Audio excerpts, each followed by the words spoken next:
Well, you carry it with you all the time, but the question tonight is it safe? Tonight, 13 investigates your cell phone. It's constantly sending out radio waves, and for years there has been debate on whether that radiation can cause cancer. Some call it an urban legend. Others believe it is rock-solid truth. And now, a new study suggests there might actually be a hidden danger. Our senior investigative reporter, Bob Siegel, explains what you need to know and the easy steps you can take right now to help reduce possible risk.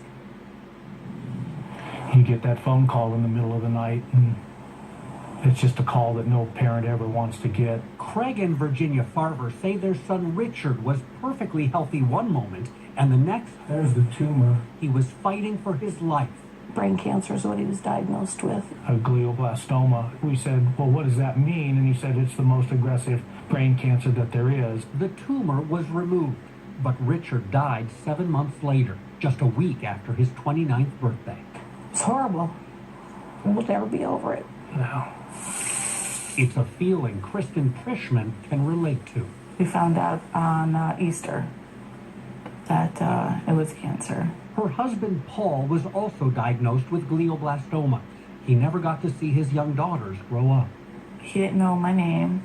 He didn't know who the girls were. It was scary. Paul and Richard had the same type of cancer, and their families believed the deadly brain tumors were both caused by the same thing. Cell phone radiation. His cell phone. Can a cell phone really do that? Yes. Yeah, I believe 100% it can. The science is actually unclear.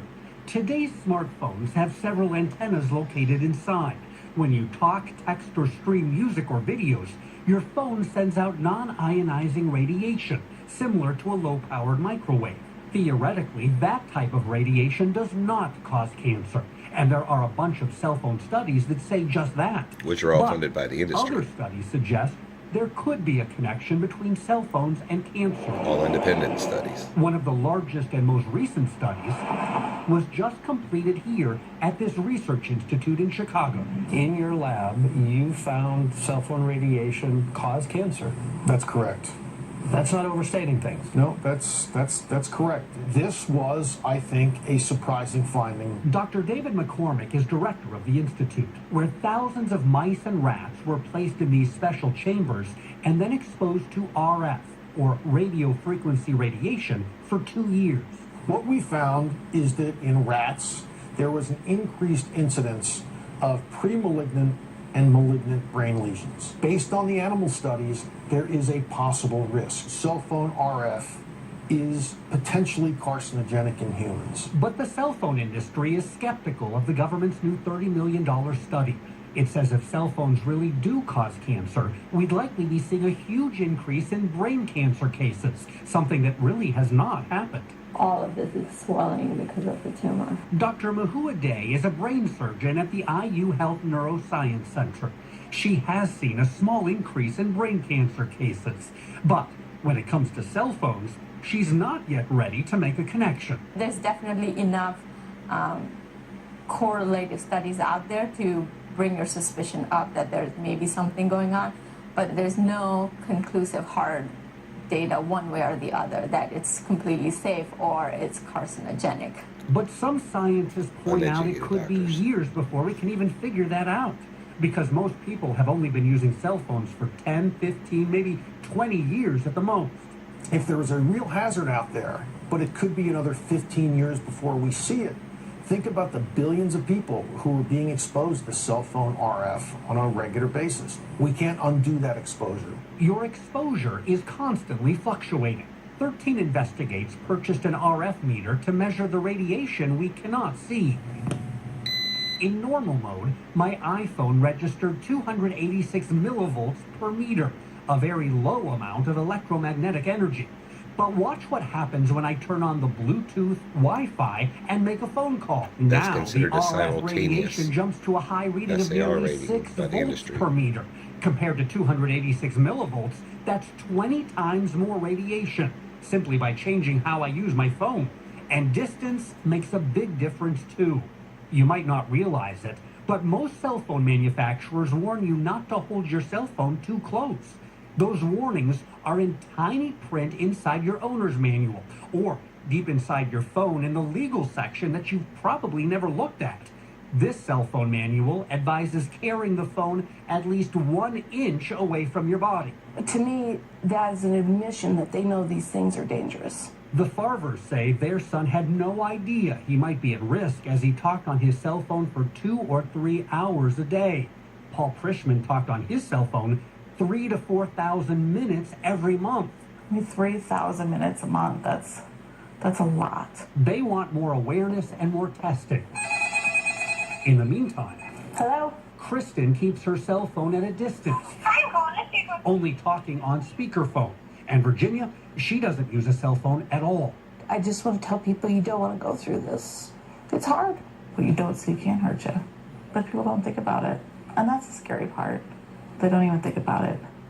Right now, there is no scientific evidence definitively proving cell phone radiation causes cancer. A nationwide Several trade group studies that proving lobbies that the cell phone industry radiation does is cause aware of the new DNA study, damage. but it tells Eyewitness News the already existing body of peer-reviewed and published studies shows that there are no established health effects from radio frequency signals used in cell phones. Which is The coming from organization an industry also points crony. out the federal government already established exposure limits for cell phone radiation. But the limits were set 20 years ago.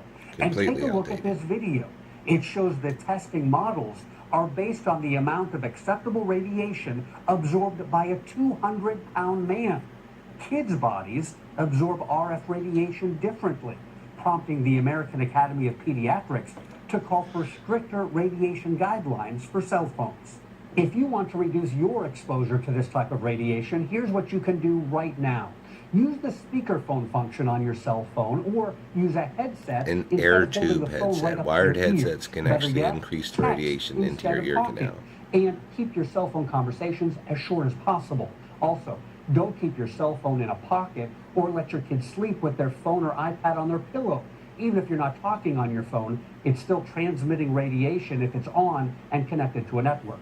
We have all these tips at WTHR.com, and we also have a tool to help you find the radiation test results for your specific cell phone.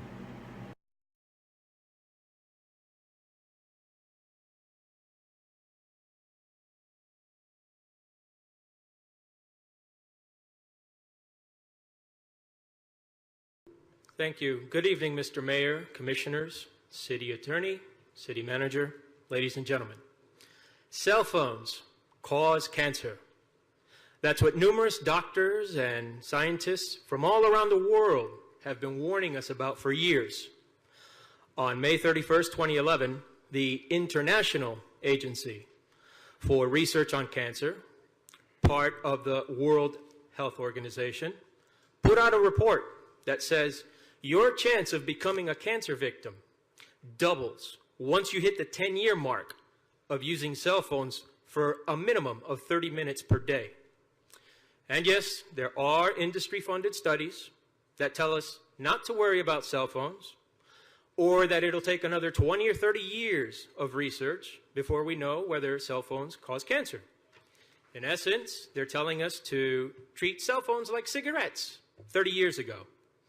I, for one, happen to know that cell phones do cause cancer because everything we're being warned about by the World Health Organization's report and prestigious university professors like Dr. Deborah Davis fits me. I'm an attorney. From 2001 to 2011, I used to use cell phones a lot more than just 30 minutes a day. I always held it in my left hand, up against my left ear, and I carried them around in my suit jacket's inner pockets.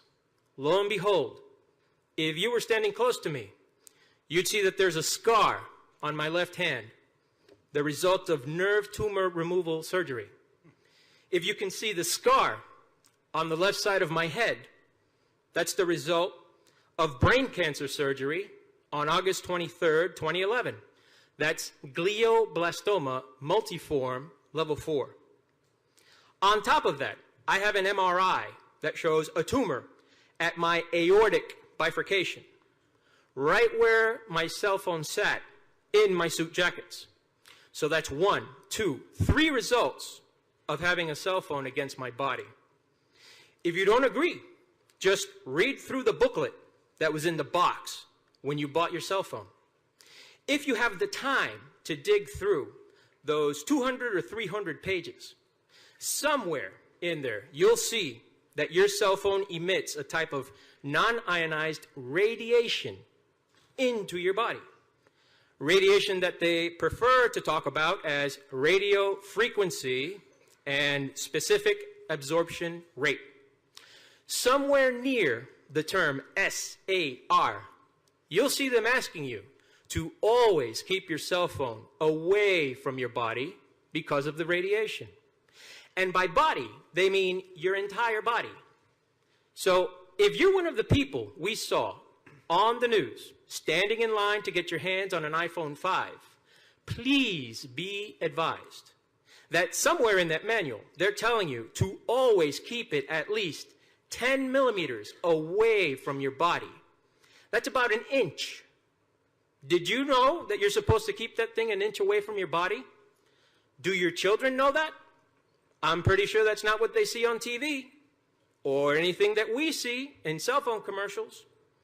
If you pay attention to what doctors and scientists are telling us about cell phones, look up what it says in your cell phone manual and put all of that together with the scars you see on a growing number of cancer victims like me.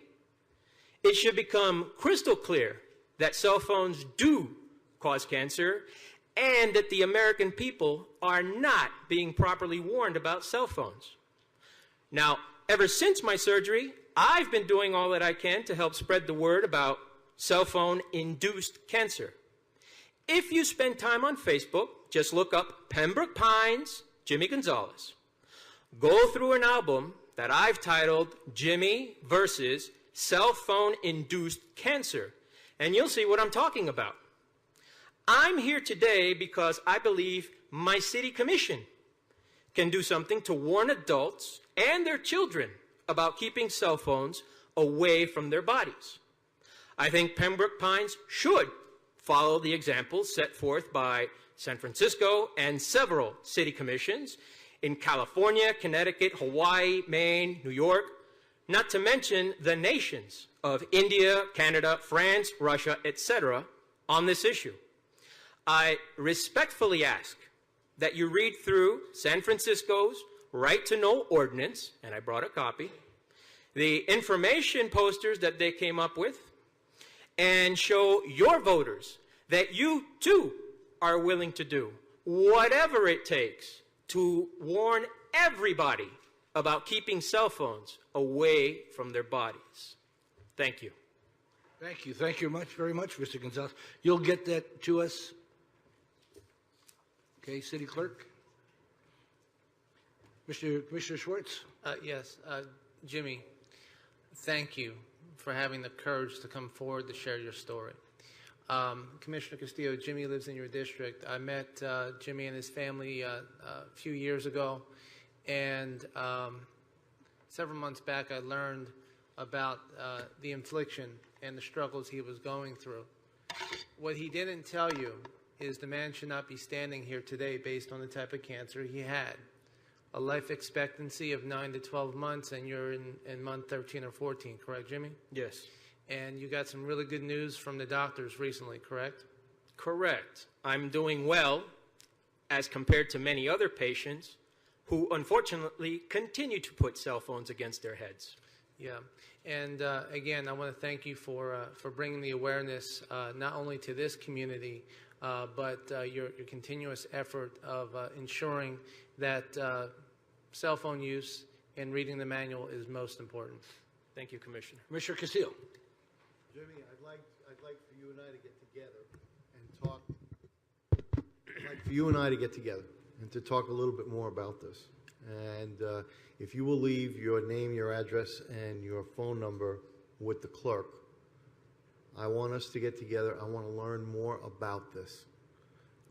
This is the first time that someone has come here to talk about this issue. And I think that if we're going to proceed as a city, the first thing we need to do is we need to catch up with your fact base. And I think that this is a very, very important issue.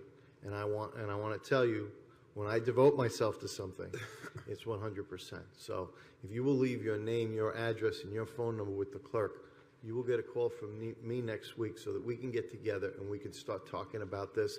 We can start gathering information and see what the best approach for this is. Thank you, Commissioner. How about the hearing earpiece? Better? The hearing earpiece is the Bluetooth or whatever they want to call it. How is that thing getting a message from your cell phone? Some thing in the ear. Essentially, a lot of the people that I see wearing it wear it like an earring. So if they say that, well, it has less radiation or radio frequency, but you're wearing it in your ear all day, which one is worse? Okay. Well, Commissioner Castillo, we want to look at this seriously. We will certainly be in touch with you, and thank you for coming forward. Thank you, Mr. Appreciate Mayor. it.